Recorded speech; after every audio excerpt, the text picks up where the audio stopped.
Shanti, Om Shanti, Om Shanti, Shanti, Om.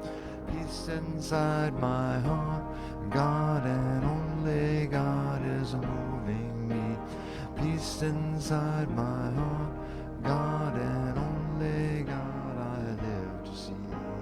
Om Shanti, Om Shanti, Om Shanti, Shanti, Om. Om Shanti, Om Shanti, Om Shanti, Shanti, Om. Peace inside the earth, God and only God is moving me. Peace inside the earth, God and only God I live to see. Om Shanti, Om Shanti, Om Shanti, Shanti, Om. Om Shanti, Om Shanti, Om Shanti, Shanti, Om.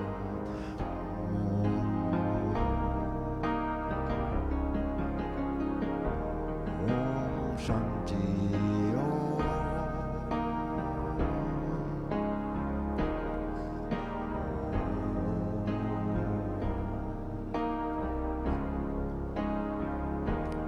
Om Shanti, Om.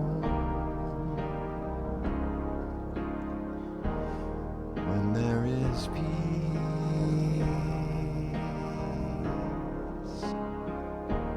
in my mind, there will be peace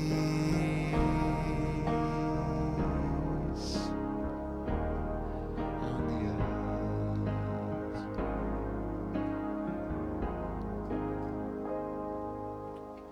Good morning, everybody. Welcome to the center. Reverend Mawada will be here shortly. It's just a long story. Well, Puranjali and her son and daughter went to Hawaii for Jasmine's 16th birthday last week. She got back and she's very tired, and then his grandson's not feeling well, so he's driving over her car. And I talked to him about 20 minutes ago on the San Mateo Bridge, so he'll be here shortly. And that was nice. So I'll do a little, I think David's going to do a reading for us. Thanks.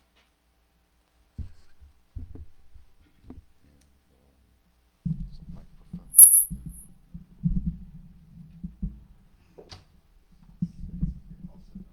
Okay. Now you're on camera. So that ought to get your volume going. Good morning, everybody. Buenos días. Buenos días.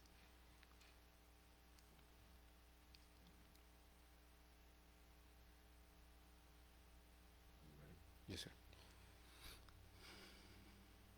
Protecting wildlife corridors. The continued existence of wildlife and wilderness is important to the quality of life of humans. Jim Fowler. Wherever we go, we meet God. Ernest Holmes. Wildlife corridors provide crucial habitats for biodiversity, enabling animals to migrate, find food, and adapt to climate change. Wild Act offers this rationale for protecting these corridors. In the world of ecology, diversity is the key to stability. Conservation corridors link different landscapes, increasing the heterogeneity of our ecosystems. This, in turn, directly enhances the diversity of both flora and fauna. A more varied landscape can support a wider range of species, promoting ecological balance and preventing the dominance of a single species. Consider what happened last year in Bounty Run, Wyoming, where billionaire Joe Ricketts pulled the plug on a resort development along a wildlife corridor. Although approved by county commissioners, opposition came from a group of local residents. DJ Komaninski told the local newspaper that the fight over the resort was about protecting the corridor and preserving a legacy for future generations. Quote, there is no amount of money that you can have or get that is going to pay for what you are giving up, she said. There is not a place that should be given up. It is one of the few places in Wyoming where it is pristine. That belief brought together people of disparate politics, different religious beliefs, and completely different walks of life who fought for the valley and the wildlife corridor and who will do so again. You can help by supporting conservation organizations, reducing land use impacts, and advocating for wildlife-friendly urban planning. These efforts preserve not only species, but the balance of ecosystems. Today, visualize a world where all creatures move friendly in their natural environments. Let this vision inspire action. Affirmation. I honor and protect the spaces where wildlife thrives. With me, Yeah. I honor and protect I honor and protect the spaces where wildlife thrives. the spaces where wildlife thrives. Thank you. Thanks, David.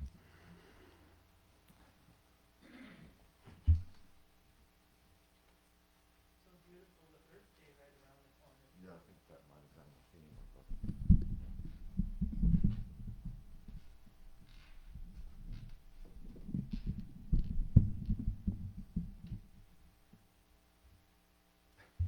Here we are.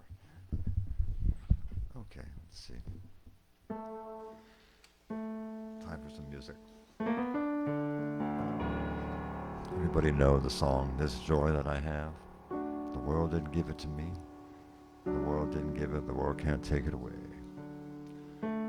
This joy that I have, the world didn't give it to me. This joy that I have, the world didn't give it to me. This joy that I have, the world didn't give it to me. The world didn't give it, the world can't take it away. This peace that I have, this peace that I have, the world didn't give it to me. This peace that I have, the world didn't give it to me. This peace that I have, the world didn't give it to me. The world didn't give it, the world can't take it away. This love that I have, the world didn't give it to me. This love that I have, the world didn't give it to me. This love that I have, the world didn't give it to me. The world didn't give it, the world can't take it away. This joy that I have, the world didn't give it to me.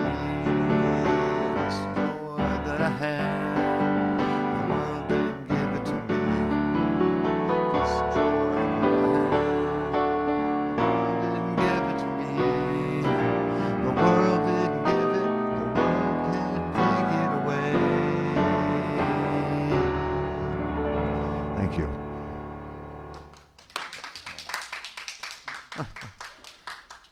So, okay, here we are. We're kind of in a bit of a limbo here, so we can just, I feel like we could do a meditation for a few minutes too. Because whenever Moana gets here, we'll start that part of the service. But, or I could do some more music. It's up to you. Charge on. I'll do one more song and then we can play it by ear. Okay, thanks.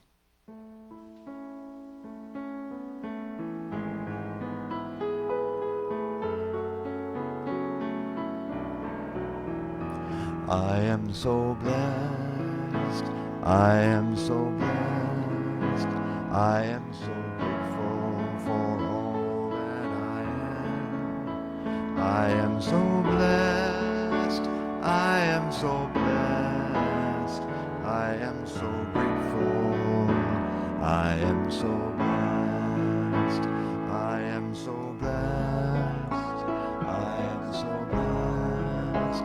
I am so grateful for all that I am. I am so blessed. I am so blessed. I am so grateful. I am so blessed. I am so blessed. I am so blessed. I am so grateful for all that I am. I am so blessed. I am so blessed. I am so grateful. I am so blessed. I am so grateful. I am so blessed.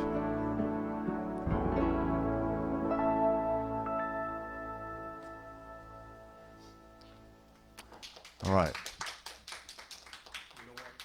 What's interesting about the reading, Yeah. since we got a couple of minutes, Sure, go ahead. is that we're just thinking that a lot of times we think that doing a little bit, a tiny little bit about nature and preservation, we're not going to make a difference. Hmm. And it's not about donating or whatever, but we can a little bit that we do goes a long way. You know, I just thought I'd share that. You know, about the reading. Yeah, I think it's true. Yeah.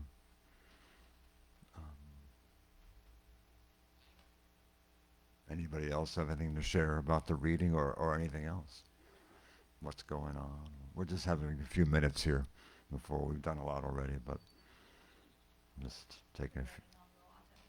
Yeah, well, it's a long story. He'll be here in a few minutes. Exactly. It's not a news story. No. One thing I liked about the reading, kind of focusing on nature, is like we went on a big long hike yesterday, and seeing all the hills and the trees, it really reminds how big of a part we play in Hmm. preserving Yeah. the earth, and how small we are doing Hmm. so, but how important, how part of the system of ecology. Yeah, Nicole, I mean, the reading today was about nature and wildlife, and Earth Day is coming up. I do a lot of hiking in the Bay Area for a long time, Marin, all over the place, and sometimes it's easy to forget that there are certain folks years ago that did the work to preserve some of these places. Yeah. So it's it may look, oh, it's just there, but no, it wouldn't be there if they hadn't taken the initiative to do that. So You know, there's a lot has been said about. Of course, there's always controversies about people, right? sure. You know, John Muir, right? Mm-hmm. You know, he's been Yeah. and his organization too criticized. But like you say, right? You wouldn't be walking through Muir Woods and see those elders and hugging if you can, right? Mm-hmm. If we wouldn't have been for him, right? So That's true. his letters, you know, and the people that supported him. So, and as she was saying, we tend to feel separated from nature, and that's the farthest thing from reality. You know, that's probably most likely where we're gonna end up anyway. Well, we are that, but it's easy to forget we are that. So, yeah.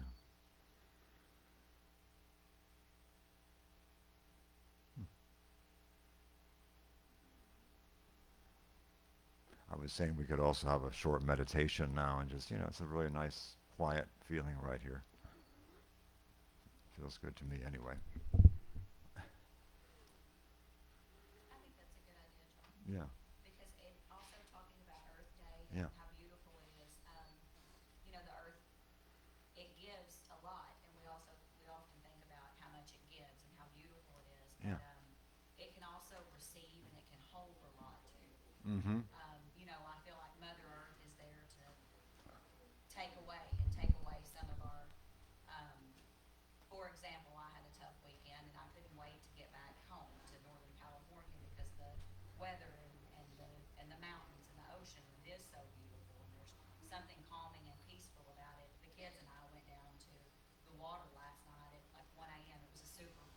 sounds absolutely beautiful. So when I think about the earth and I think about, I like to think about it in that respect too. It can take so much. Walter would say, as I've been in a class or we were going through some grounding or going through something difficult, he would say to give it to Mother Earth. So it can receive a lot from us too, and carry us through if we'll utilize its power. Thanks. Yeah. Okay. Well, you're here, so we were going to do a meditation. We were doing it actually, and talking about the reading about the wildlife Earth Days coming up. So that was the theme for this. Mic 2?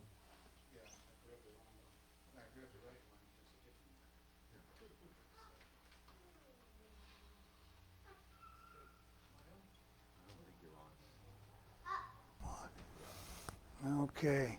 Hello. Oh, thank you so much. What an angel. Oh, my goodness. Boy, right on time. You can let me get my shoes off here.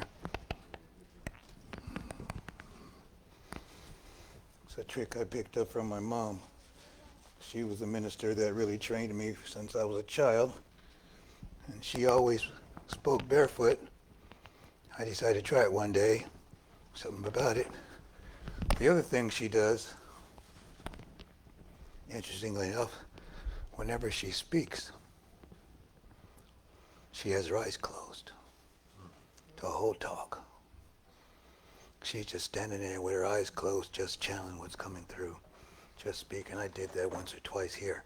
It's very powerful. We're not doing that today. Unless, of course, that's what's directed. But thank you for being. Thank you for waiting. Thank you for your presence. I'm thanking Fran for holding vigil back there. She's doing a great job with that. Oh, man.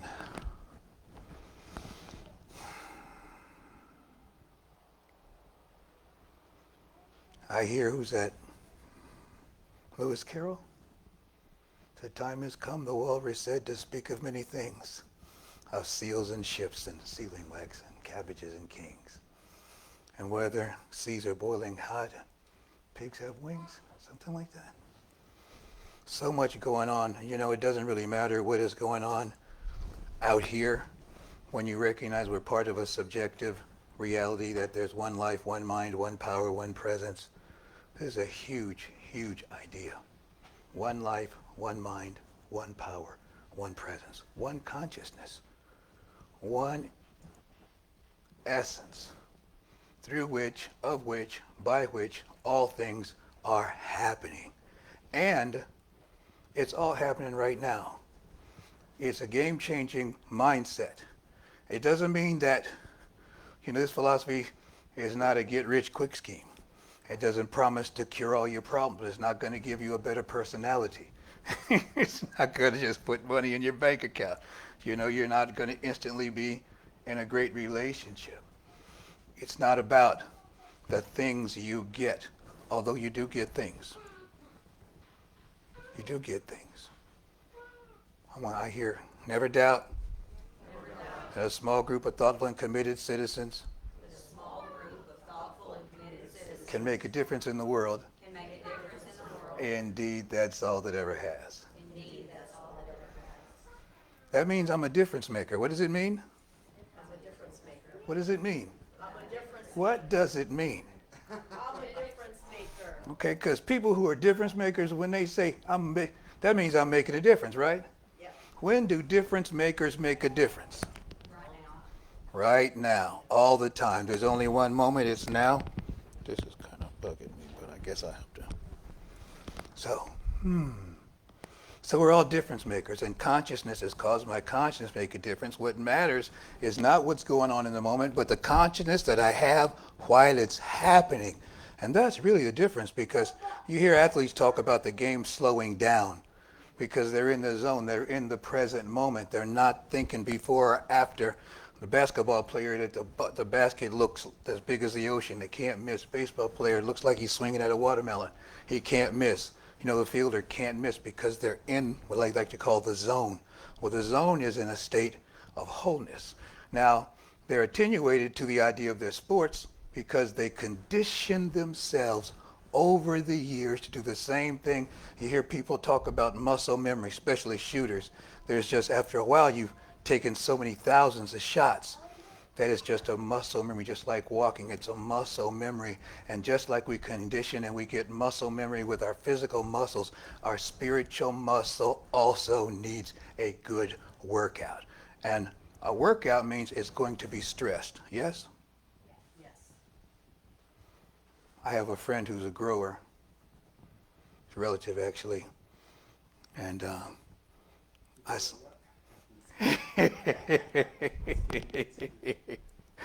And I saw him among his crop one day.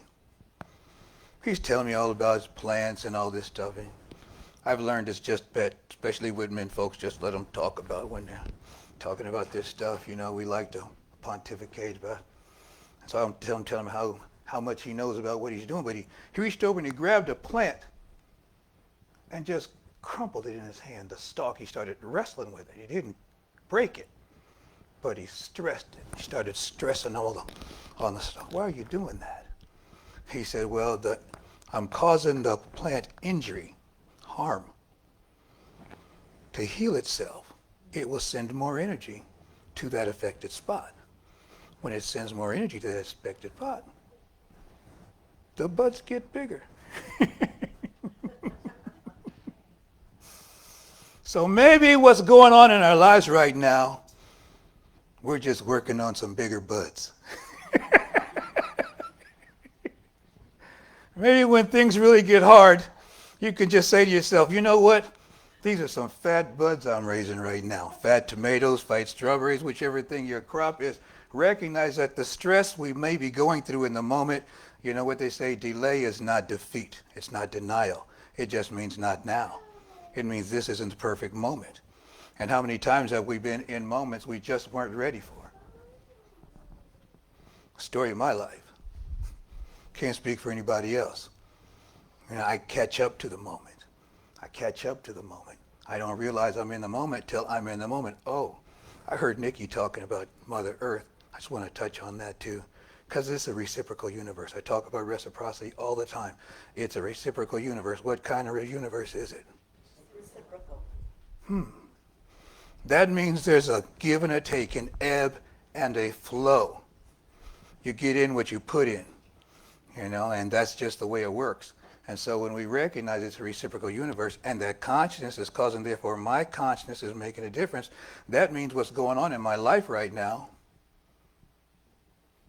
is what I'm expecting to happen in my life right now. You hear me talk about expectation all the time. And in order to change that expectation, we have to have a different vision of who we are. We're talking about visioning today. I'm not sure exactly how the title came about, but I remember reading it saying, oh, what a concept. We're going to be talking about visioning. We just had our elections. We have a new vision corps coordinator. And with this new, we haven't really had a functional core. You know, we're still recovering from COVID. Some places went under. We're still recovering. But I'm really excited about where we are because I see a new vision happening in the center itself. And we're going to probably want to work on a different vision statement, because most corporations have a vision statement and mission statement. And mission is, you know, how they're doing what the vision is.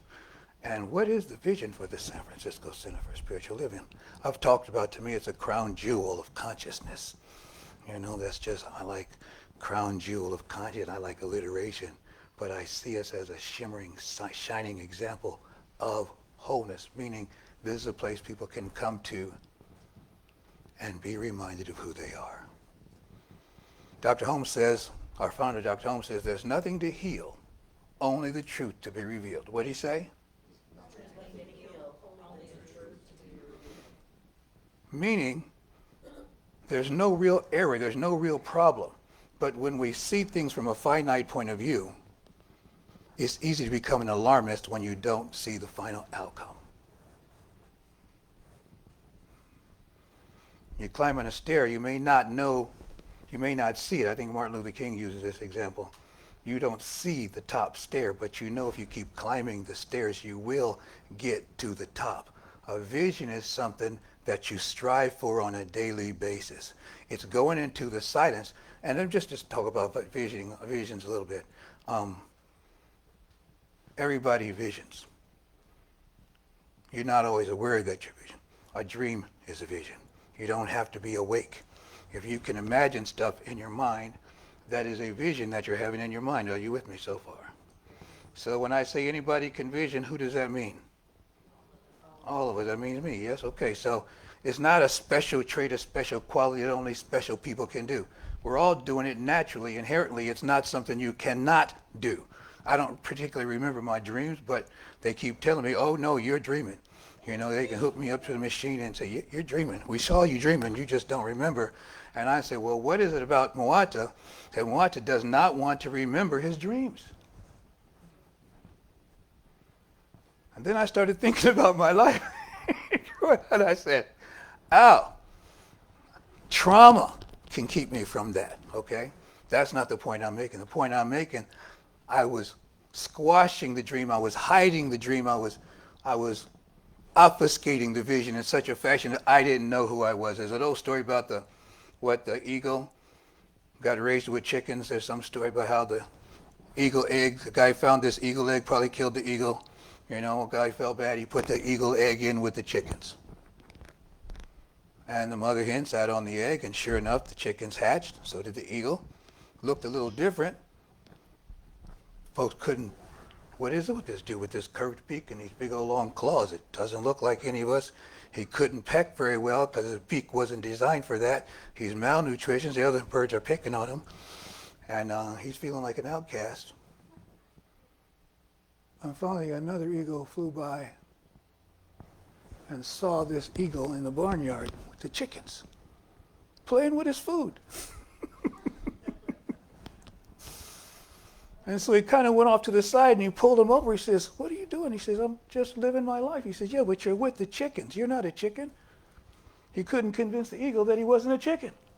He'd been a chicken his whole life. He was raised, his mama was a chicken. You can't tell him he's not a chicken. The first thing he saw when he woke up was a chicken. Couldn't convince him. So finally, he got tired and he just grabs the youngster and he takes off and he takes him up to a great height and dropped him.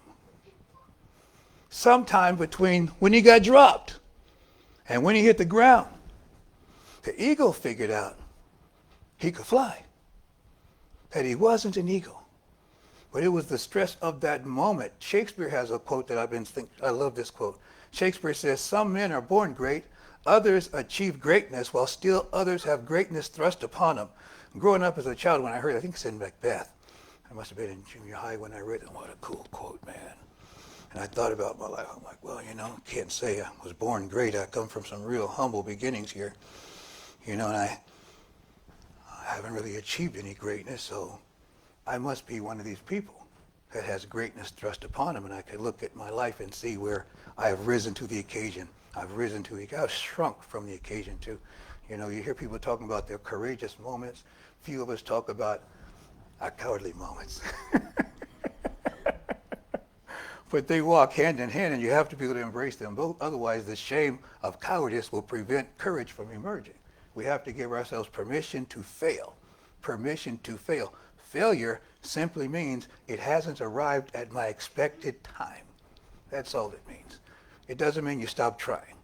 Ernie Forks, my teacher at the time, he would, after we would complain about something, you go to him for prayer. You talk about all the things you've been doing, and I've got a practitioner, I've got people praying, and what did you do then, and what did you do then, and what did you do then? He keeps on going. And finally, you're in front of me, he says, and so I came to this. So you're talking, he says, what and now what? It's always about now what? Now what? What am I being in this moment? Oftentimes what happens is we try everything we can think of, and then we stop. We quit. And that's the reason, well, it didn't work. So what happened? I quit. You can't fail if you don't quit. What's that? I can't fail if I don't quit. The truth is, as long as I'm still have the vision of the idea in my mind, even though it may not look like I'm doing anything. The greatest thing I can do, the greatest service I can render to myself is to have a vision of who I am, what I am in this moment and in life. Because that vision will keep me buoyant while times are hard. When the waters are turbulent, it's the vision that gives me the buoyancy. The vision, they say the law of buoyancy means the force of the water pushing us up. It's so dense, the force is pushing us up. And gravity's pulling us down. We're buoyant because the force of the water pushing us up is more powerful than the gravity pulling us down. Wow, what a concept. And the denser the water, the more the force. When I was a child, they said you couldn't drown in the Salt Lake. Since the droughts and all this, they're telling me you can pretty much walk on water in Salt Lake now. That's how dense it is. That's how much force is being pushed up. And the vision and our practice in the vision itself is that upward force that when life is coming at us, keeps us buoyant. We have something we can go to. There's an idea that, and I'm thinking about Brother Ishmael, who's going to be here in the end of May, beginning of June. I'm really working hard to get him to come over here and do something with us. And he has a thing on growing an empowered child. And I've talked about this before, where they have the children in a circle and they've memorized complimentary words from the thesaurus. I mean, these kids are just working on, they all have 25 or 30 great things they can say right out of their pocket. And they like toss a ball or something around and around, and when you catch it, then you have to say, I am, and say something wonderful about yourself. There's a childhood game. What a concept. And everybody's telling you, and I am this, and I am wonderful, and I'm great, and I'm strong. And you stand particularly with your foot, or your hand, or your shoulder. You give yourself a gesture to remind you of the truth you're speaking in the moment, a physical vision of the truth that you're speaking. Are you feeling me on this? And he does this.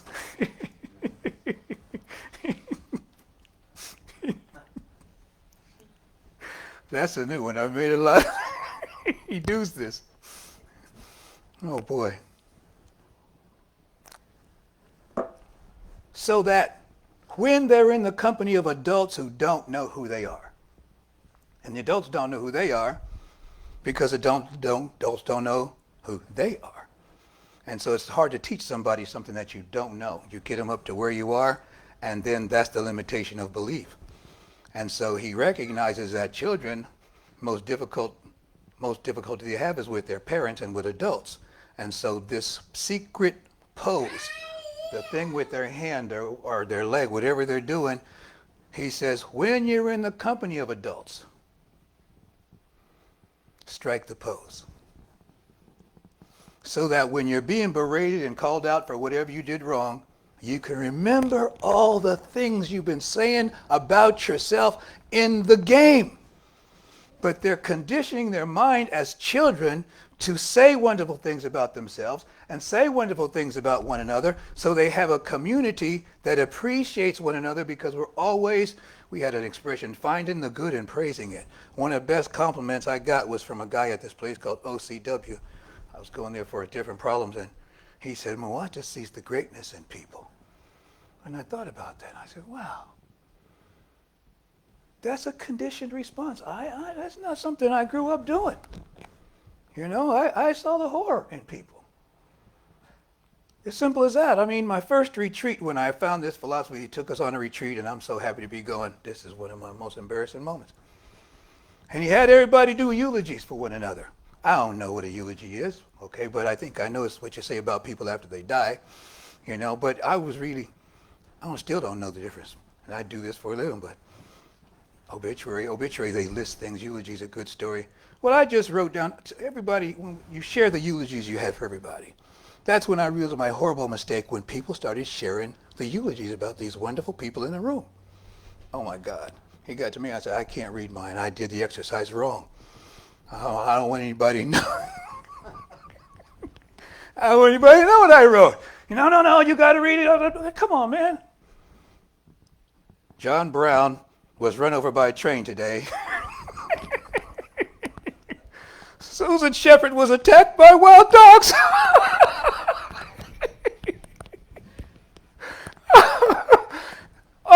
23 people in that room had a horrible death. And that's when I realized there's something different about these people I'm hanging out with. And I knew I wanted what they had because they were so gracious and so nice, and they kept hugging me. And I didn't realize I was hug deprived. I can't speak for you. I didn't get enough hugs growing up. My poor daughter was coming to see my mom. Every time I go see her, she puts me to work. I'm always helping her file something and move this and do that. She said, finally, I said, Grandma, don't you bake pies or cookies or something?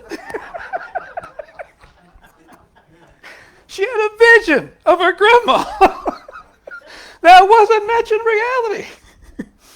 And my mom, God bless her, and her, she just looked at her and said, honey, I'm not that kind of grandmother. As simple as that. The reason why our relationships fail is because we expect people to be somebody who they're not. It's as simple as that. When we can accept the fact that people are who they are and that we're all doing the best we can, I don't have to like what you're doing. I don't even have to like you. I do have to understand in a concept of wholeness that no one can do less than their best, ever. Which means I've never done less than my best. Sometimes my best hasn't been worth a nickel with a hole punched in it. You know, sometimes my best has just failed miserably. But good, better, best, never let it rest until your good is better, until your better is best. The vision helps me stay focused on that reality. Back to what Nikki was talking about, what Earth can do. I talk about grounding all the time. Do we want to go there? Let's stay on vision. So we all have vision. We all are visionaries. We can all see. How much importance do we place on that? Children have imaginary friends growing up. Of course, we tell them they're not real and they need to stop doing this imaginary thing. And so we learn to turn that part of our brain off that accesses imagination in an active way where it's just as real to us because we're taught, we're conditioned that this is not the way to be as an adult. You don't get to have imaginary friends. And by the time you get to junior high school, nobody's got invisible friends anymore because the real friends, the people out here, are too judgmental about the people I'm friendly with in here. Where did judgment come from? Not going there either. Back to the vision. Keeping us afloat. Keeping us afloat.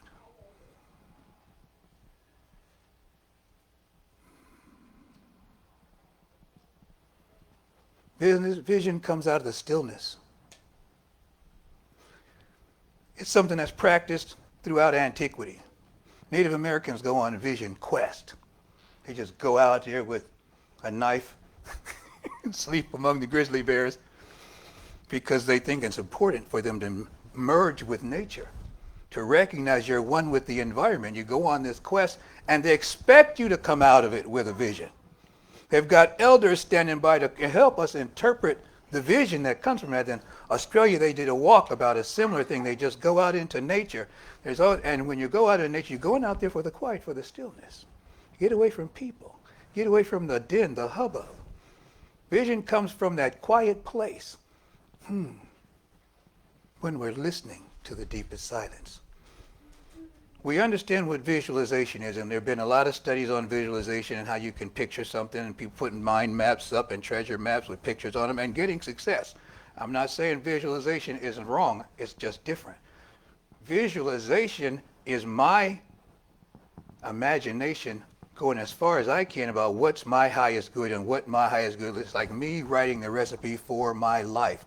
That's visualization. And if you're a good chef, you make up some pretty good recipes. It may not be the ideal, but it's still great. Visioning is different than visualization. It takes the idea out of my mind. I actually titled my talk, How to Lose Your Mind and Find Peace. All of our troubles are happening in our mind. All the conflicts are happening in our mind. We all know we can change our mind and anything changes. We can take different things from different people because of the judgments we have on those people. If you like somebody, maybe they say if you don't like somebody, the way they hold their fork will be irritating. But if you like somebody, they can spill their whole plate in your lap and it's going to be okay, see? Because of the affection that you have for that person. In the idea of oneness, we want to develop that same affections for all beings. We go into the stillness and we ask the question, what is the highest vision? What is God's vision? What is the divine ideal? Dr. Holmes describes the divine ideal is that ideal state of perfection, the state of our highest expression of ourselves, God's grandest vision of ourselves. At some point, we stop asking for things. Like I said, it's not a get rich quicker, how to grab things. But when I got into this philosophy, I was broke. I'd been unemployed for like 9 months or so. That's when I took my first class. I mean, I'm homeless. I'm sleeping. I don't even have a couch to sleep on. I'm sleeping in a chair, which is nice. It's hard times. And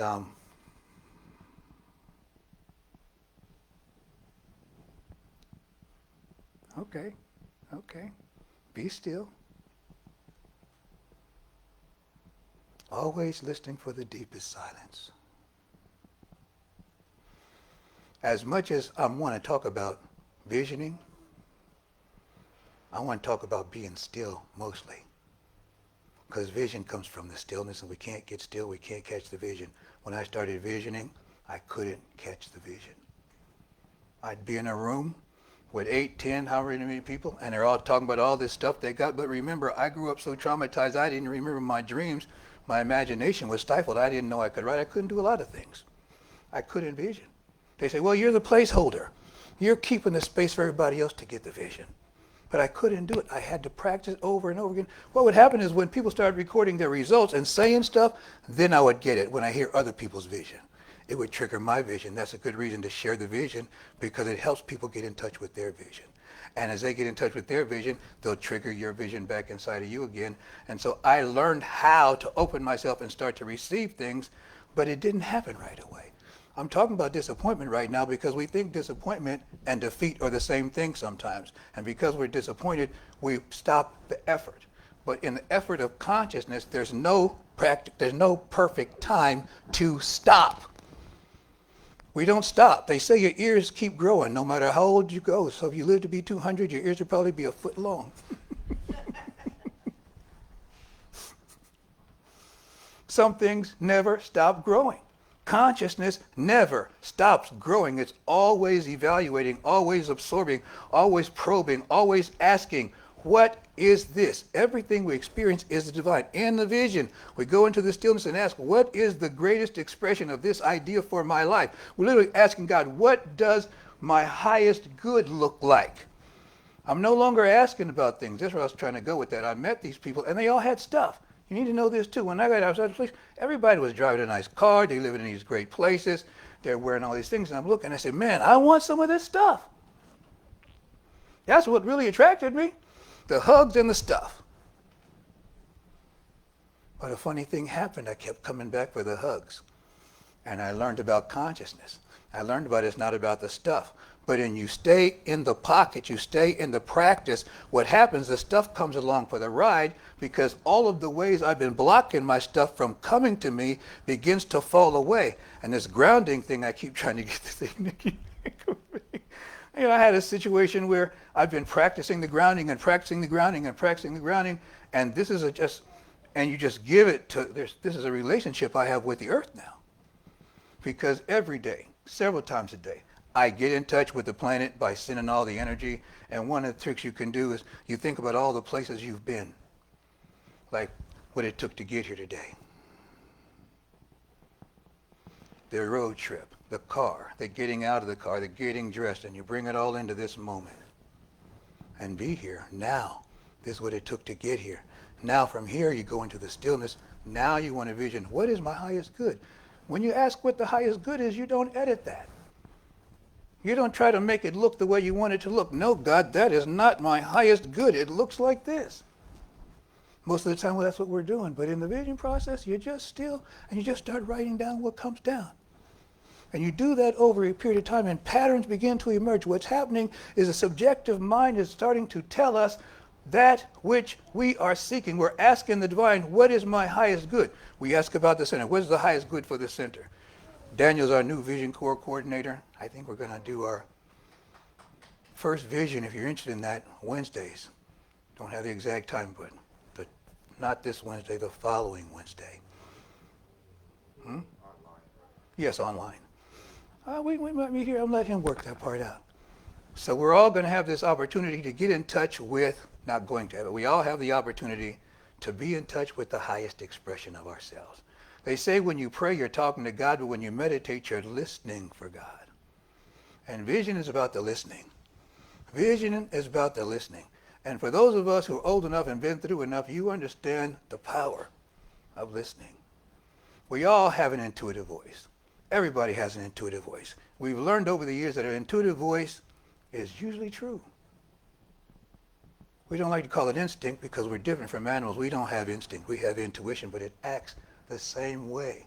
Animals are born knowing how to crawl to the water. Those turtles know get to the water as fast as you can. Nobody had to tell them that. Nobody needs to tell a plant to grow straight up towards the sun. Nobody needs to tell the worms to dig in the dirt. No one needs to tell us how to be the very best version of ourselves unless we've decided to accept a version of ourselves that's not the best version of ourselves, and we're so convinced that this is who we are that we hang on to it tenaciously and then call our life a problem. We don't have problems in our lives. Remember, there's nothing to heal, only the truth to be revealed. The vision reveals that truth because it gets us out of the clutter. It's like if you're in a rush hour traffic and all of a sudden your car could be a hovercraft. You know, vision lifts you above the traffic and you can see what the heck's going on and chart your course. And the course is always towards more consciousness. It's a powerful tool. You can do it anytime. This relationship with the earth happens when you ground yourself. And I was in a situation where I needed physical, spiritual strength in the moment. I'm having a confrontation with this individual who outweighs me by 40 pounds. He's younger than me by probably 20 years. He's probably carrying a weapon, you know, and I'm having an altercation with this guy because in consciousness, I'm Bad Bud Billy, you know. I knew I wasn't him on the street, but I did my best. But once I started doing this, going to the well over and over again, realizing there's a power greater than me in my life that I don't have to use. It's already using me. Dr. Holmes says there's a power for good in the universe and you can use it. I have come to know, and many people agree with me, that the power is already using us. It's not about us using us. We become aware of the power. And now, if we're wise, we just let the power do what the power's doing. And we start to get what Emerson said, get our bloated nothingness out of the way, divine circuit, like Michelangelo. We just start chipping away those parts of ourselves that don't look like David, that don't look our divine self. And oftentimes, in my case, 100% of the time, it's been an assumption I've made about life that no longer serves me, that I cling to so hard. And I don't realize I'm clinging to it. It just keeps being around. Horrible, horrible, horrible. Okay. It's like, you know, you smell something and you keep smelling it everywhere you go. You smell it and then finally, you look at your shoe. Did I step in something? Yeah, and you've been tracking it everywhere, dude. I stepped into unconsciousness. I built a life of unconsciousness. I fought all my battles and all my fears and all my woes and all my celebrations were in the unconscious state where there was an enemy for me to overcome. In the conscious state, I recognize the only enemy I can possibly have is my own idea of who I am. And I've solved the riddle. I'm one with the divine. Everybody's one with the divine. You can't be one with the divine if everybody's not one with the divine, because you don't understand what the divine is. If you're the only person, I never got this before just now. That makes perfect sense. Because the good news is I'm one with the divine. That's the jelly beans of consciousness. But the supplements and the vitamin pills is everything is God expressing. Everything is God. This is where the power is, people. everything is God expressing. Because now we can stop saying lions and tigers and bears, oh my. Lions and tigers and bears, oh my. Looking at our fears, and we say, God is all there is. I am one with God. God is all there is, and I am one with God. It's extremely empowering. And when I vision from this place, I take myself to the highest vista of my own awareness. And you see clearly. You see clearly. And now I surrender to the vision, and my life becomes a remanifestation or a subjugation to the vision. I have a master now. You know, this is something to hear a black man talk about master.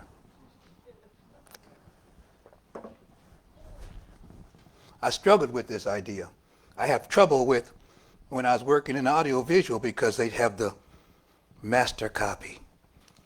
And then they called the other one the slave copy. I said, no, hell no. We're not doing that around here. There's got to be another way to define this. That word just pops up and there's an instant reviling of it. But I didn't understand what I understand now. Consciousness is cause. Consciousness is everything. The entire universe is operating on this frequency. I surrender to the frequency of consciousness. And in a sense, it is my master. I don't want to do anything that's outside what consciousness is dictating that I do. Even when it's inconvenient to me, even when it makes me look bad, even when I'm not getting my needs met, I'm not in it for the short term.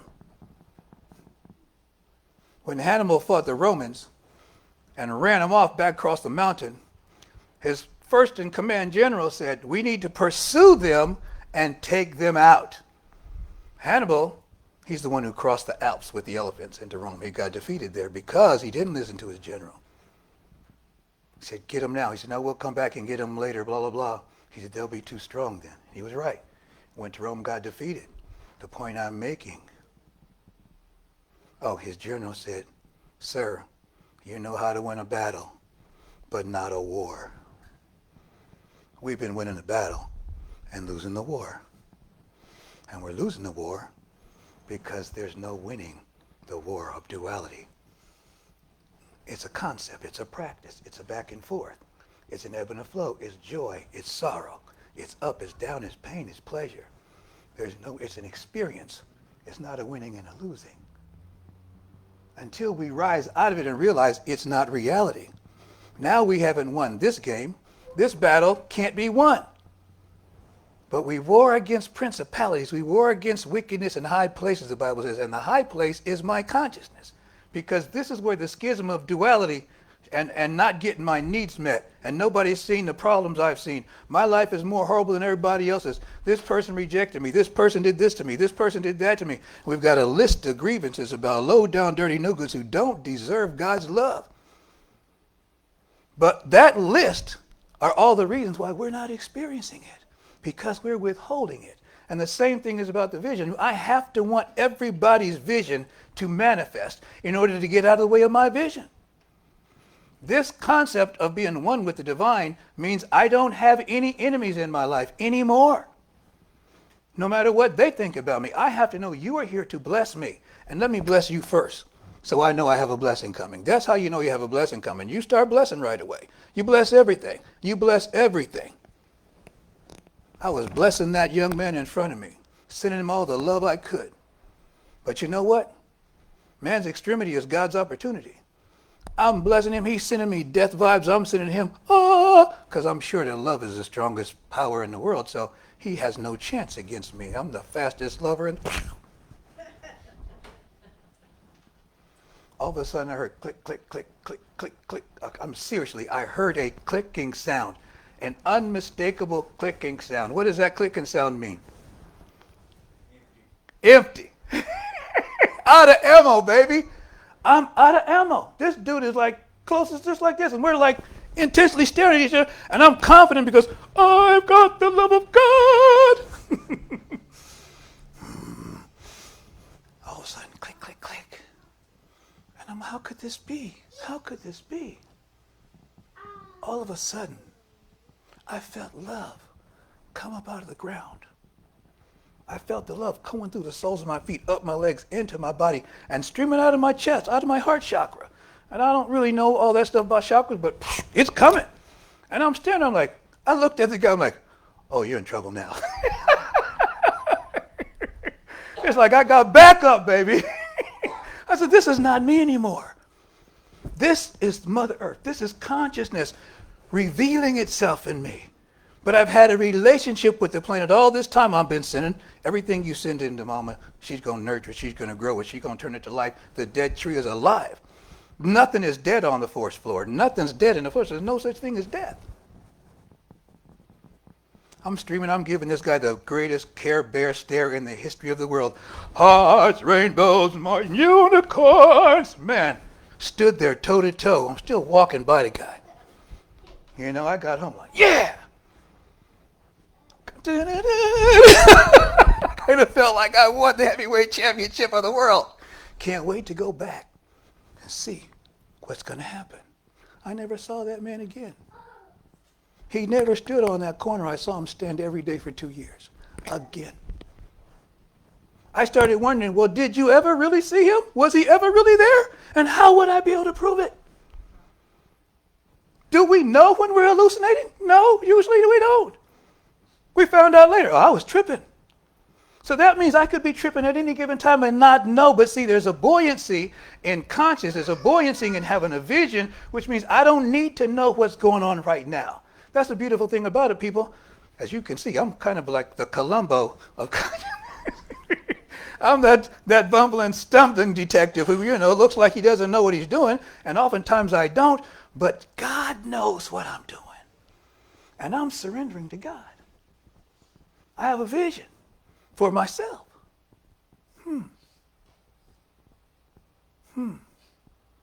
I am the great Rasuli, the Most High Messenger, humble servant of Jah. Hear how the ego had to get his point in first? Then we got humble down at the end. Make sure I tack some humility on this so people don't think I'm full of myself. I am full of myself, but I know who myself is now. I'm full of everybody's self. I'm full of the self. The self is operating in me and through me and as me, and I'm continually getting myself, my smaller self, my limited idea of who I am out of the way so the grander picture can emerge. I used to be afraid of dogs until I realized dogs are afraid of me. Now instead of running from a dog, whenever I see it, I just start moving towards them. Thank you very much. And the folks were just, oh, he's not scared. They take off. I don't do that with every dog, but most dogs. So the only thing holding us back is our ignorance, and our ignorance shows up as fear. It shows up as anger, it shows up as pain. Visioning is an opportunity to get past all of the traffic and have that relationship with the divine where I didn't know I could actually have a physical relationship with the divine by connecting to the earth. I didn't realize energy could come out of the ground until I started sending energy into the ground. Remember, it's a cyclical universe. What was I tripping on? What, I thought I was just sending it in there. It's not coming back to me. You can't send it out without it coming back. So if you want more of the thing you say you want, you have to become the vision that you see, which means I stop doing the things that don't support the vision. We doing the vision here, we got all this blue and gold, blue and gold, blue and gold. It doesn't make sense to paint it purple if we're seeing blue and gold. I'm seeing sunlight. Nobody sees it but me. I keep seeing sunlight.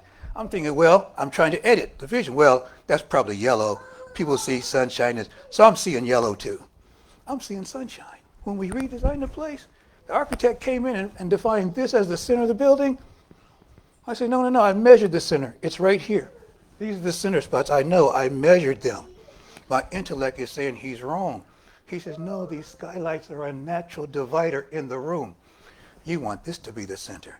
He's telling me all this mumbo jumbo about energy and stuff that I don't understand. So I challenged him. I brought the lectern over and I stood right here to see what this would feel like. It was off-putting at first. But light was streaming. Sunlight was on my face. Sunlight was in the vision. What does the place look like? Sunlight. I didn't even realize I knew we had skylights, but I never stood under them. They were all grossed out.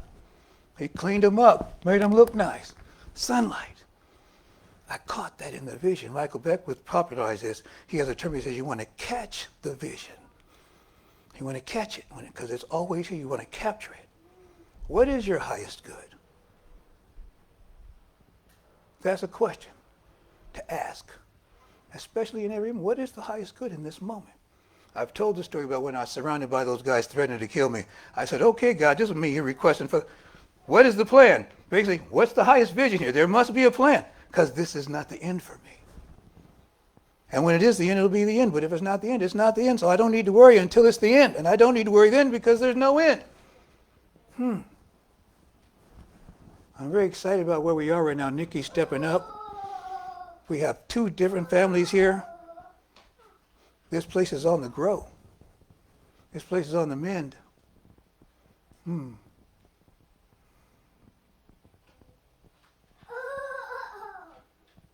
tired.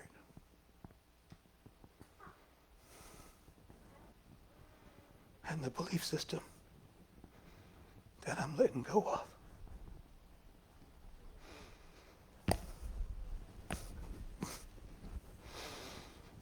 Right now. Shoot, I didn't know this was coming. I'd stayed home.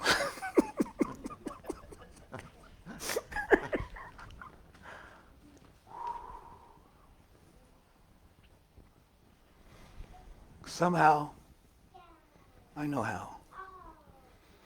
In my judgment, from my parents and the way I was raised, I came to the conclusion that I was on my own, that nobody was going to help me. And there's no help. And I have to do everything myself.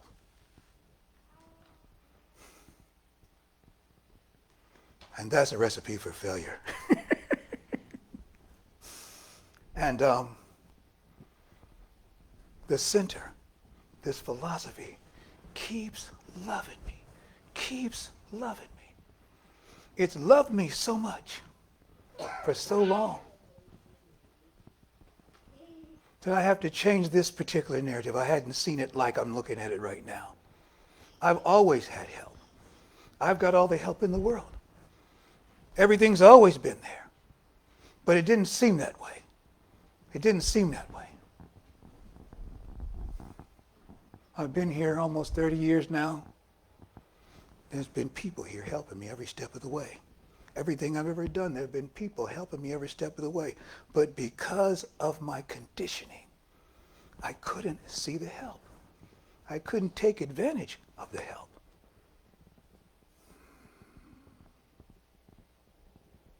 I hear the song in my head, my help, all of my help cometh from the Lord. My help does come from the Lord. Guess what, though? My expression, Mom broke me of this habit. Mom broke me. I'd say, I trust God, I just don't trust people. Does any of this sound familiar to anybody? I trust God, I just don't trust people. You say, boy, how can you say that when God shows up as people? Dang. Checkmate again. I love to get checkmated. It means I can quit thinking about the stupid idea I've been using all this time. Pure Anjali gave me this beautiful quote one time. I quit saying this too. Another brilliant idea with poor execution. That was mine. That's another brilliant idea of mine with poor execution. Finally, she looked at me one day. She said, I'm so tired of hearing that. What?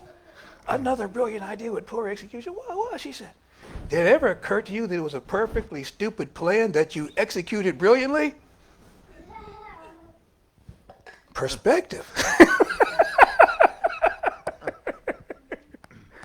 I'd never thought of it that way before. It made a lot of sense. Everybody in this room knows who you are. We come here because there's a call of consciousness emanating from this space. When I went to the Unity Village, they got a 24-hour prayer line. They've been praying since I was a child. My grandmother had cancer when we were a child. They said she had like 6 weeks or something like that. They cut her open to do a surgery. It was so metastasized, they just said, oh no. They say it actually splashed onto the lab coats of the physicians. They just stitched her up, said she's not going to make it. She found unity right about that time. Sent us unity prayers. We started doing God is my help in every need. God does me every hunger feed. God walks beside me, guides my way through every moment of the day. And now I'm wise and now I'm true, patient, kind, and loving too. All things I am can do through Christ, the truth that lives in me. God is my health. I can't be sick. God is my strength, unfailing, quick. God is my all. I know no fear since God and love and truth are here. I started learning that when I was about 13. My grandmother lived another 11 years. Consciousness prevailed. So I knew there was onto something. But how do I stop being me? I can't stop being me. But I can become a better version of myself. There's nothing to heal, only the truth to be revealed. And the truth is, God is, I am, and all is well. Everything else is a story that I'm making up about reality. Everything else are my likes and my dislikes. You know, this is a duality. Somebody's got to win and somebody's got to lose. Sometimes I'm the winner and sometimes I'm the loser. This is duality. God's not just playing for one team. Both teams are kneeling down in prayer that God makes them victorious. Both sides of a war are praying to a God that they become victorious. Both sides are seeking favor so that they can outduel the other side. As a matter of fact, I got in my first foundations class because my girlfriend at the time was winning all the arguments and I couldn't take it, and she had this course, so I'm going to take this course so I can be a better debater. I went into this still trying to win. I needed to. Consciousness prevailed. Conscious is not something that you can pick up and put down. It's always happening. All the time. The creation story is still happening. We are in the let there be light moment. It didn't happen a millennia ago. There's no time and space in eternality. Creation is continuing even now, which means I am in that creation, operating as that creation, which means all of the creative power and potential that galvanized in that moment where they say there was a big bang, whatever happened is also happening in me, and it's under my direction the way it works. It's listening, it's waiting.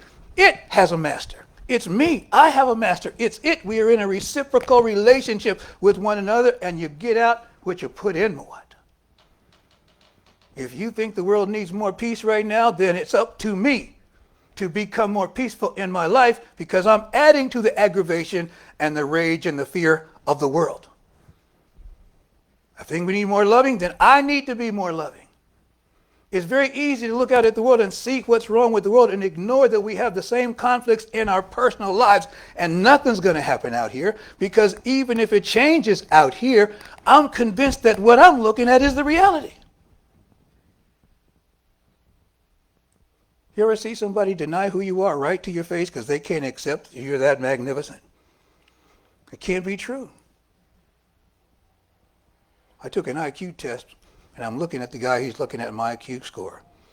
And I realized, oh, my score must be higher than his. Because he's having difficulty talking to me about my score. I just made that story up. But he said, well, you know, you seem to have a certain native intelligence. I said, yeah. So 23rd, we start our first visioning again. Daniel won't be here today for the conscious conversations, but I said I would cover it for him, and maybe we'll do some of that during that, or we can talk about whatever. But just know right now that you are at the precipice of your being. From here, you're launching everything. If you have a project, what is the highest vision for this project? What's the highest vision for my relationship? What's the highest vision for my life? What's the highest vision for the center? We begin to ask the question, what is the highest vision? Recognizing that there's no high and low, there's no structure like that in consciousness. But when I say the highest vision, what is the ideal? Dr. Holmes defined the divine ideal, my most ideal circumstance. What is that? Let me surrender to that. Let me be plowed under so that can be planted in me.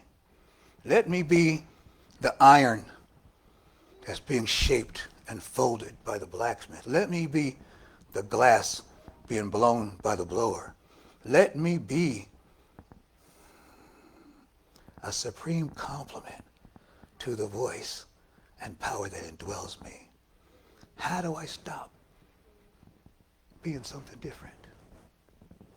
I bless everybody in the here and now and talk to God in the here and now, knowing that God has a vision for me. Dr. Holmes says the universe goes ahead of us, preparing what we need even before we know we need it. And I'm not talking about predestination. People say, well, there's no real choice. People have this big debate, predestination or choice. In consciousness, it's never either or. It's both. Yes, there's a divine ideal, and yes, I have choice. The truth is I cannot escape the divine ideal. How do I know this? Because the soul is eternal, people. We think, well, you're going to run out of time because your body's going to die. No, I'm not running out of time. You know how long I've been working on myself? Since forever. You've been working on yourself since forever, and right now is the best version of yourself. Now I can say, well, that's not very good. No, strut a little bit. This is the best version of me. Guess what? I can be even better than this. And I'm open to being better than this. And sometimes we got to lose friends. Sometimes we might change a job. Sometimes we might move out of the community. Sometimes we're going to be ostracized. But guess what? Whatever happens, we stay true. When Daniel, this is a whole story about his brothers betrayed him and they had to come and beg for mercy. And they're begging for their lives and they had done him dirty, man. And this quote right here, he says, you meant it for evil, but God meant it for good. Everything comes to bless me because I know no matter what your intention is, it's my intention to be the blessing of whatever you do. Okay? It's my intention to be the blessing at all times. And my intention to be the blessing means I'm always going to be blessing whatever's going on. I don't have to like you at all. That's the good thing about me. I don't have to like you. I know who you are. You came here for me to overcome my dislike, evidently. That must be why you're here. And I've been doing this so much now, but people, you know what? It's just a beautiful thing. This is how I see the world. And sometimes, you're dealing with different energy from around different places and disembodied spirits if you're dealing with that. If you're coming over here to mess with me, you must want to be cast into the light. Because that's all I got for you. I literally sing Heavy D's song, I got nothing but love for you, nothing but love in my heart. Say, what? Nothing but love for you, baby. Bring it. Because I will love you into submission. I will love you into submission. I'm born the year of the snake. I will coil love around you in such a fashion that every time you exhale anything else, the constrictors don't crush you. They constrict you. When you exhale, they tighten up. You exhale, they tighten up. They asphyxiate you. My vision is that if I have a conflict, I'm just going to coil around it and love it into submission. Send it only love. This is how Gandhi fights. This is how you take the fight to the next level. This is how you don't have to be in conflict with anybody. You can be blessing everybody on your job. You can hate everybody there, but be blessing them at the same time. Let the passion of your hate fuel the passion of your blessing. You don't have to stop being mad. The mad is a passionate response to what you perceive as an injustice against you. Capture the passion, not the injustice.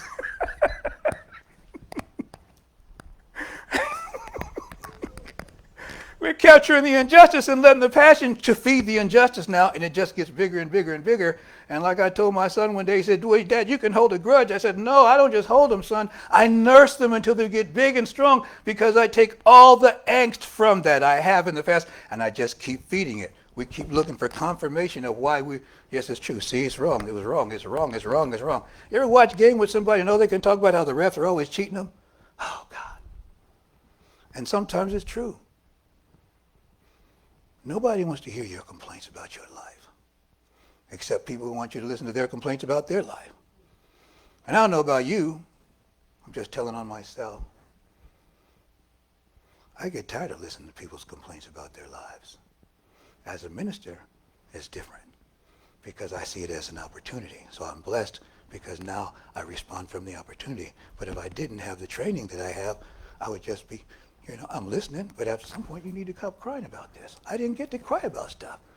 Now I know tears are cheerful, are good.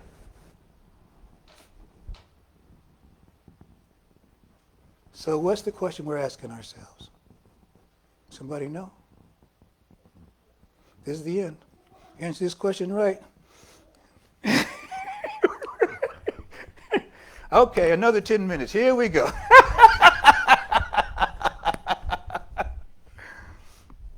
What is the highest vision of my life? That is the question. People, you've always done the best you could based on your level of understanding at the time.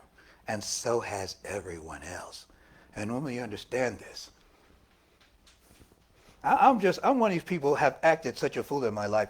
I pray to God everybody doesn't have coming to them what they deserve. If everybody's going to get what they got coming to them, some of us are going to be really nervous. But I know that something called grace. There's this ability to rewrite the script, to change the vibrational frequency, to shift to a different reality, to a different place where I'm not held captive by those thoughts anymore. Now, I'm using them for fuel. All of this is fuel for your life. All of it. The bully, meet me after school. Man, there's some rich fuel there. That's terror. Mind that. Use it for passion in your blessing in your prayers. The rage against the parents, the injustice from in our relationships. Use all of it. It's here to serve us. And then when you ask the question, what is the highest vision as you go into the visioning process? You're claiming the entire territory of your life, not just the places that you like. Because that's the limitation of my imagination. And God doesn't have an imagination. What God thinks is real. Kun fayakun, be, and it is. And that's the directive to each of us. Be, and it is. Thank you for listening. Thank you for your patience. Thank you for today. Thank you for this wonderful service. This wonderful service. When I say not this service, this wonderful service. It is my blessing to be the minister here. I'm living proof that you don't have to have your stuff together to do this work. I know people who, they were looking at me. There were two people when I came here as a minister. Within 2 years, they both went to ministerial school. They're like, him? He made it? And it's true. So, thank you for listening. We're moving into our time of sharing. The time of sharing is here's another powerful exercise. Scripture says God loves a joyful giver. Always give from a place of joy and not discomfort. Your blessing is in the joyful gift. Then you get a joyful return.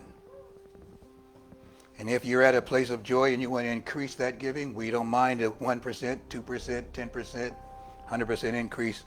That works. Please know that the gifts that you share with us, we use it to fund consciousness around the world. I think we showed it in our membership slide last week. There's 400 centers around the world. And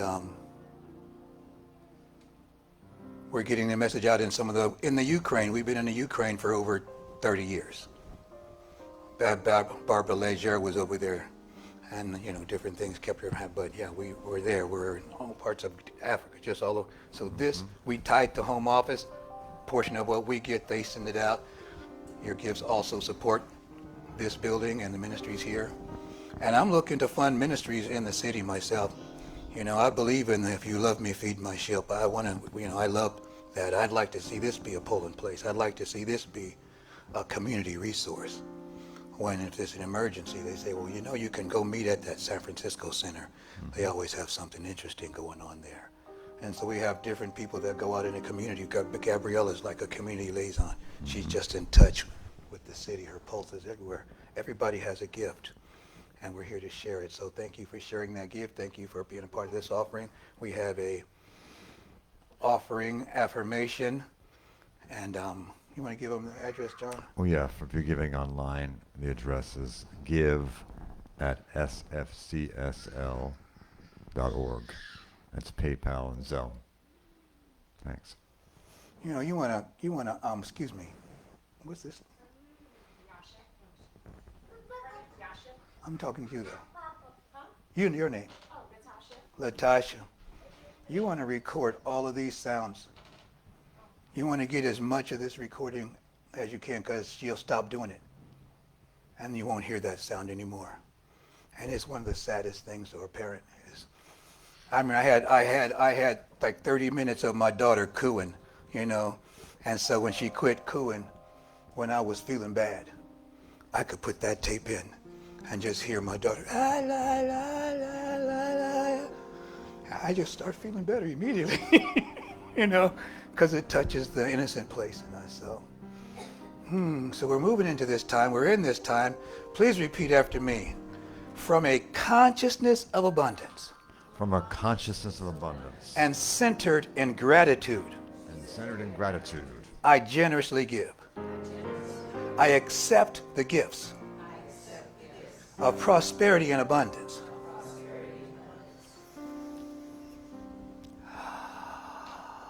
As I demonstrate divine circulation in my life. As I demonstrate divine circulation in my life. In gratitude I freely give. In gratitude I freely give. And joyful acceptance I freely receive. In joyful acceptance I freely receive.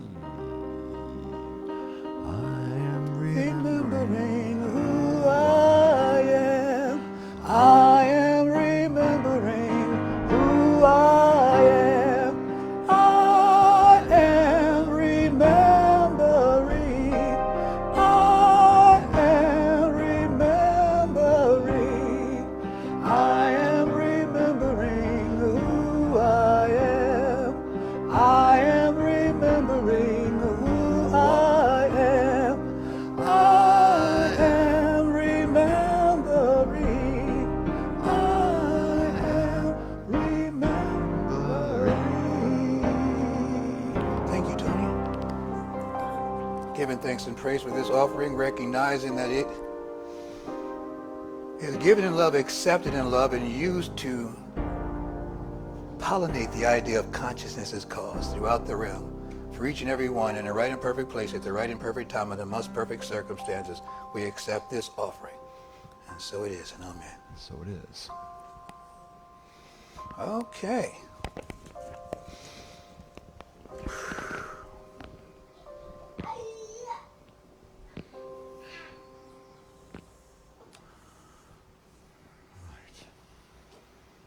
So it's time for our spiritual mind treatment, our prayer. There's an old story about a drought, and it hadn't rained in so long that the community called on all the holy people to come together and do something about it. Get all your guys together and work something out, okay? So they had this big symposium, and all the different religious and spiritual teachers were coming. But when the religious scientist showed up, it was about 105 degrees outside. He had an umbrella, he and a raincoat, wearing galoshes. I said, dude, what's the matter with you? You're gonna pass out. You're gonna get heat stroke, man. What are you doing? And religious scientist said, when we pray, we expect results. Are you praying for rain? Bring an umbrella. If you're praying for money, be more open in giving. If you want peace, work on forgiving everybody. Prayer is an active thing. I like to believe every time I go into prayer, I let go of something that doesn't serve me. I gain something that does serve me. I heal something. I reveal something. So don't let this time be idle. Pick something. It doesn't have to be the scariest bear in the closet. Maybe you find something small, a small transgression we might have been holding on to. Maybe it's just something, but let this be the revealing in your consciousness.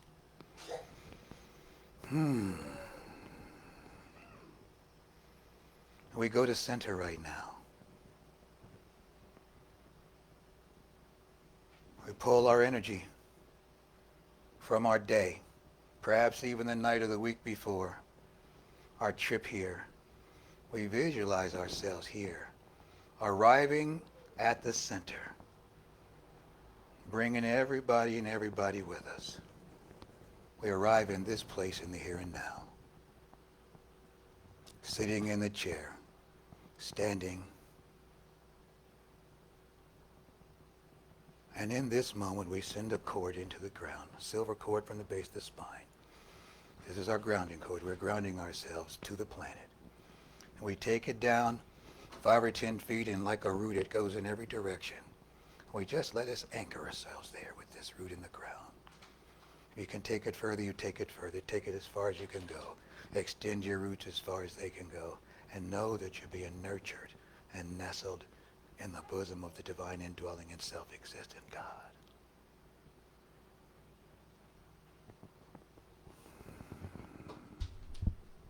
Yes, I. There's one life, one mind, one power, one presence. There's one eternal giving nature that lives and breathes and has its being in and through and as all of creation. He lives and breathes and has its being in and through and as me, and through and as the San Francisco Center for Spiritual Living, all truth centers and all truth seekers everywhere. From the sands on the beach to the stars in the sky, the velvet canopy of darkness that envelops it all, the eternal sea and the endless shore. God is the order of my life, the sequence, the intelligence of all beingness. I am one with God. I am one with the same consciousness that rooted every tree, carved every valley, sculpted every mountain, causes the waters to flow, is the movement of the wind, the substance of the earth. God is, I am. All is well this day and every day. All is well. I give thanks and praise for the truth that all is well, that each of us right where we are and just as we are revealing the divine presence with every breath and every heartbeat of our existence. We're stripping away everything unlike the truth of who and what we are. Giving thanks and praise for the ability to let go and let God. Letting go and letting God means I'm releasing every thought, which means I'm replacing every thought of lack and limitation. I'm replace every thought of lack and limitation with prosperity and abundance. I affirm the prosperity of divine and all I think and all I say and all I do. I affirm the prosperity of God as I'm paying my bills, as I'm speaking to bill collectors, as I'm working with finances. I'm affirming the prosperity. Each of us is steeped in an idea of prosperity and abundance, and it's all in motion right here and right now. We're calling upon the highest, best version of ourselves financially. We're calling on the highest, God's vision of ourselves financially. To be and do and have the life of our dreams. To be and do and have the life of our dreams where all of our needs are met, all of our expectations are exceeded, all of our joys fulfilled. We're letting go and letting God, forgiving all beings everywhere, setting the captives in our heart and our mind and our experience free. We release and we let go by blessing every circumstance, knowing that it's God ordained, it's God anointed, it cannot be anything else. And in the blessing, I extrapolate that which is for me to do, that which keeps me buoyant. And that's the divine understanding that God is, I am, and all is well. It always has been so. It continues to be. It cannot be otherwise. Right where I am and just as I am, God continues to bless me, caress me, nourish me. In all I think and all I say and all I do is true for me, is true for each and every one. What I speak for me, I'm speaking for everyone, because it's true for the omnipresence anywhere, is true for the omnipresence everywhere. God is 100% God everywhere at the same time. God is 100% God. There's no dilution in consciousness. Therefore, right where I am and just as I am, the entire consciousness of the universe is ordained to speak as Muwatta Rasuli, What's true for me is true for each of us, just as the wave exists by the collective power of the entire ocean. I exist. Each of us exists by the collective power of the entire universe, and the universe unfolds in such a perfect fashion that my life is on display. Each life is on display with the resplendent beauty of the divine indwelling and self-existent one. God is loving itself into existence in me, through me, and as me, in each of us, right where we are, and just as we are, each of us is a divine expression of unconditional love made manifest in form. Each of us is a walking, talking, living, breathing expression of divine right where we are, and just as we are, all of our footprints are lit up with a consciousness of wholeness. Every step in front of us is lit up with anticipation and joy as we continue to arrive deeper and deeper into the bliss of the divine. And all we think and all we say and all we do and all I think and all I say and all I do, I go deeper and deeper with every breath and every heartbeat, every experience and every expression. It all fades into God today. I know every system in my body is operating optimally. Every system, every organ is operating optimally. Every structure is operating optimally. The movement in my body is moving with optimum results and optimum energy and optimum efforts. I'm letting go for the optimum impact of the omnipresence in my life, through my life, as my life. What's true for me is true for each of us. Right where we are the blessing. Right where we are the blessing. We are the inherent life divine of the indwelling and self-existent one. All of our needs are met today. I set the captives in my heart free. I shake the captives out. I sweep the cells out. I plant a garden of joy in the cell that once was chaos. I plant a garden of peace and happiness in a place that was once cowardice and fear. I allow joy to emerge from the rubble of all seeming negative stimuli. I allow joy to erupt and burst forth, even as a geyser breaks through the earth's core and sprays the mantle with moisture. Joy is overwhelming my life. Joy is overwhelming all of our lives. Joy is the elixir. Joy is the fountain that's healing that aspects of our lives. I'm letting go of every idea of lack and limitation in the body right now. I'm knowing that every system, once again, is operating optimally. All of my relationships are unconditionally loving. As I bow to the grace, I bow to the divinity in every relationship. And for some people, I bow lower and lower and lower as I allow the divine to reveal itself to greater and greater degrees of awareness. Giving thanks and praise that I'm a walking, talking, living, breathing expression of the divine. Giving thanks and praise that I know that all beings everywhere, every circumstance, everywhere, regardless of circumstance, regardless of condition, each of us, right where we are and just as we are walking, talking, living, breathing expressions of the divine. That if each of us, right where we get the divine, the bloating nothingness out of the divine circuit of consciousness, and we allow God to complete itself in us, through us, and as us. And the light that shines in that completion is so brilliant and so luminous that those who behold us behold the divine presence that occupies the space that once answered to my name. I recognize one truth.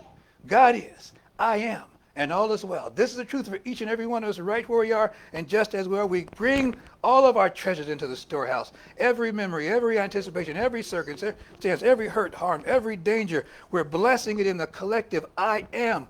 God is, and all is well. Off you go. And there's no place for me to send this idea except to bring it back to myself and bless it and caress it until I see the revelation of the divine indwelling and self-existent one that rests and abides in and through and as me. When I see my face, when I see God's face, I know peace. And I'm looking in the face of God at all times. I know peace at all times. It's the peace that passes understanding. It's the peace so deep that it cannot be disturbed. It's the peace from which stillness emerges and vision is replete with itself.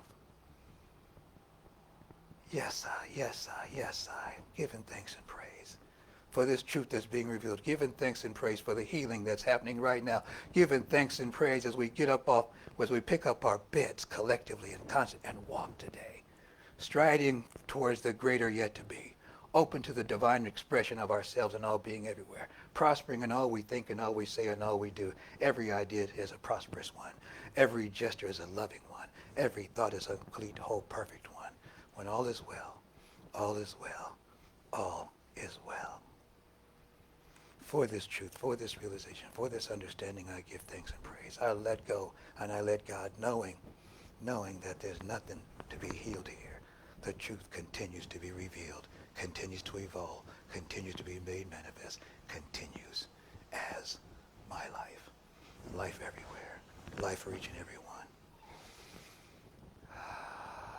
So it is. So it is. Om Shanti, Om Shanti, Om Shanti, Om.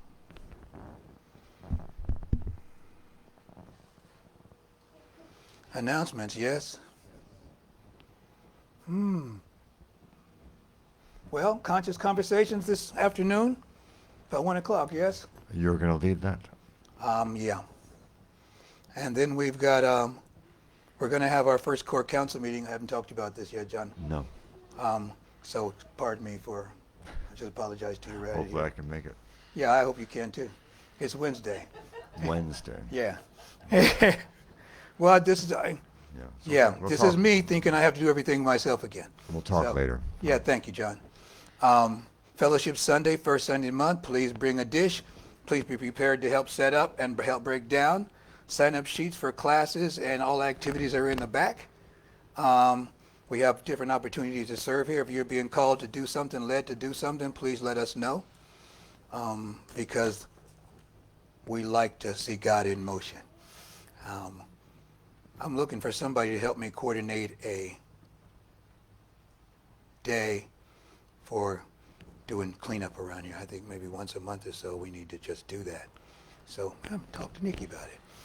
She's the one. And what else? I keep thinking there's Daniel's martial arts for exercise. Yeah. Saturdays, except the third Saturday is at noon. Otherwise is at 10? And he's 8 o'clock here on Wednesdays, 8 o'clock in the morning on a Wednesday. That's a level of commitment that I just bow to. You know, you don't have to be someplace at 8 o'clock in the morning on a Wednesday. That's the only reason why you're going to be there, because you have to be there. And so grateful for that. Yeah, if you're not receiving the newsletter and you'd like to, there's a Yes. sign-up sheet here, and all that information's in the newsletter, which comes every month. So Yes, it is. All of it is in the newsletter. a lot of details that are easier to just read than remember. Indeed. So, practitioners on hand afterwards. We Yes. have one, and she is prepared to pray for you. Just as a point of information, the prayers on Sunday are like a pit stop. Some people call them 1-minute miracles. We talked about it last week. It's like, what would you like prayer for? And then they pray for that. It's not a time to go into what the problem is. It's just a time to get prayer for what you think the problem is. And because it takes a full session to get to that part.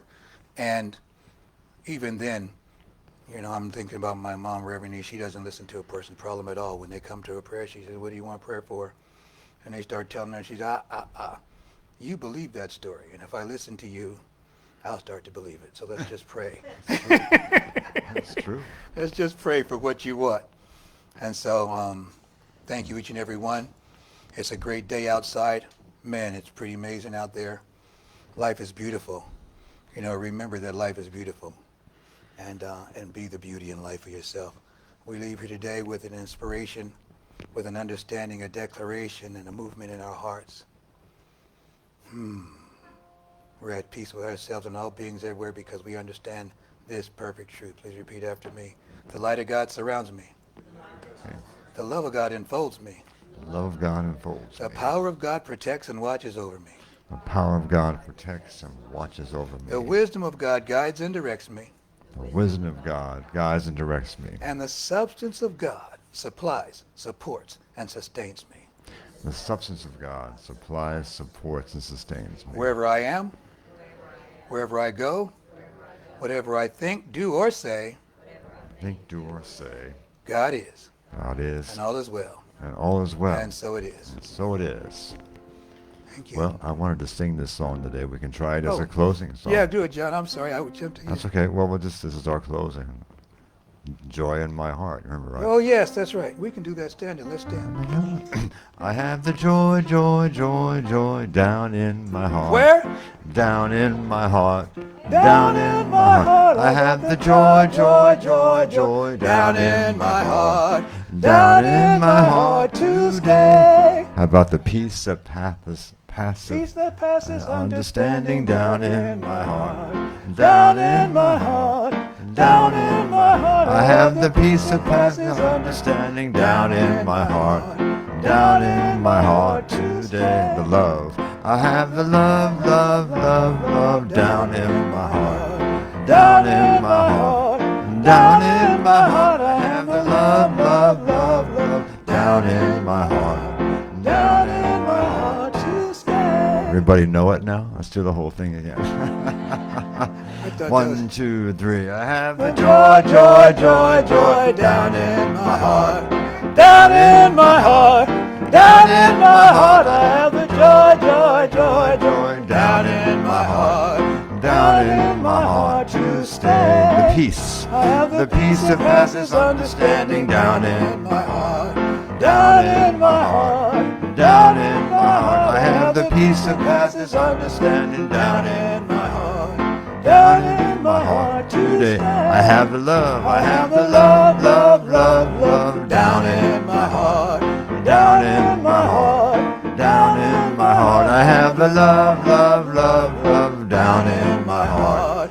Down in my heart today.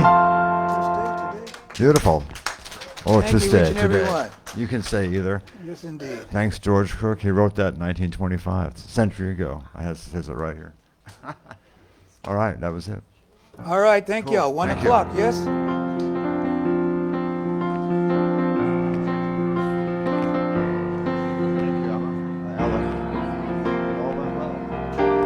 Hey, by the way, it was Ella's first time doing the Facebook. Yay, Ella! That's right, acknowledgments. I didn't do acknowledgments. I'm sorry. Well, That's all right.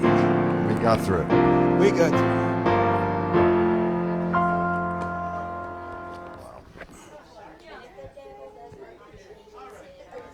Ha ha ha ha!